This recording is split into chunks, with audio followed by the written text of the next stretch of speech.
malungkot, alam nyo, there are days when you wake up, you feel sad, or for some reason you feel your spirits are low. This is a book that I think you should get a hold of and read, Answering Kennedy's Call, because you see a lot of inspiring essays within the book, and these are stories from people who gave off themselves selflessly, looking for an adventure, but then at the same time they got a lot out of it. These are the stories of the Peace Corps volunteers. Vlad, you don't have an essay in the book, right? You do? Okay, tell us a little bit about what you write there.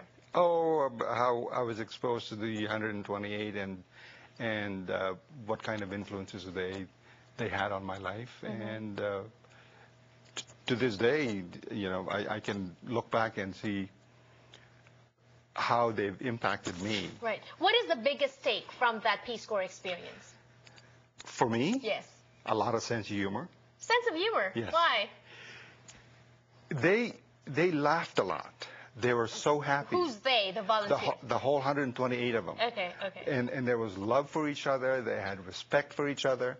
They regarded each other as brothers and sisters. And Karen, this was the first batch. Before, unlike now, you want to go to you volunteer and you ask people who volunteered and you get more information. But for you, that you were going out there cold, no. You can't ask anybody. I mean, wasn't that daunting to you, or? No, I think we were young, we were idealistic, and we were ready for anything. Right. Yeah. So aside from Raleigh, what was the biggest take from that Peace Corps experience? I think the friendships of the Filipinos that we maintained through the years, and to see the progress. When I went to Libon, it was a dusty, poor little town. And I would like to think that the volunteers, not only in Libon, but throughout the Philippines, had a great influence on people. Those little children had ideas and ideals. Okay. They went forth, they became overseas workers, gave back to their community, and now there is progress. And speaking of ideals, I guess, this story is quite inspiring. Raleigh, you're talking to us about your second son, who was 7-year-old at that time, and he said he didn't want you to be a Filipino. Why? That's Oh, right. to be an American. To be an American. He said, Dad, I want you to be a Filipino. And when I said, well, there are many opportunities that will not be available to me at the university here in the States. If you're a Filipino. If I were a Filipino, I have to be a citizen for so many of the grants and all. He says, but Dad, we don't need that. And then he was 7 years old. 7 years old, and I said, and Rick, in fact, nobody will know. I will still look the same. He said, Dad, but I will know. Wow. And that son actually went on to do stuff in the Philippines. He lives in the Philippines. His kids live in the Philippines, and he's now doing a lot of stuff for community in the Philippines. He should be our next interview here on Kababayan LA. But for now, I think, the biggest take from this conversation, just getting what I can from your thoughts and all that, is whether you're a Filipino or you're an American, doesn't matter.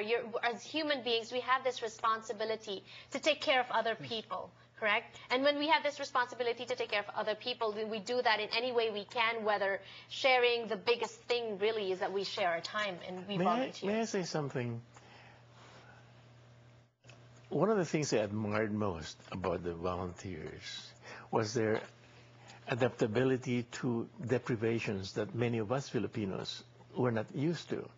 When Karen was working in Libon as a volunteer, and I was working in Legazpi, which is a city, and then she asked me if I could come see her. So I took a bus, a long bus ride, dusty, muddy, go to the Libon. And when I got there, her special thing for me was corned beef that she had on a block of ice to keep it cold. To keep it cold, yes. Because we have something like that in Tagalog. Pag maiksi ang kumot, matutong mamaluptot. But very well said. We'll end on that note. No time on the show. But thank you so much. More power. If you want to get a copy of the book, that's the website on the screen. Thank you for joining us today. Sana po marami kayong natulungan. And more importantly, marami kayong inspirasyon from us today. See you next time.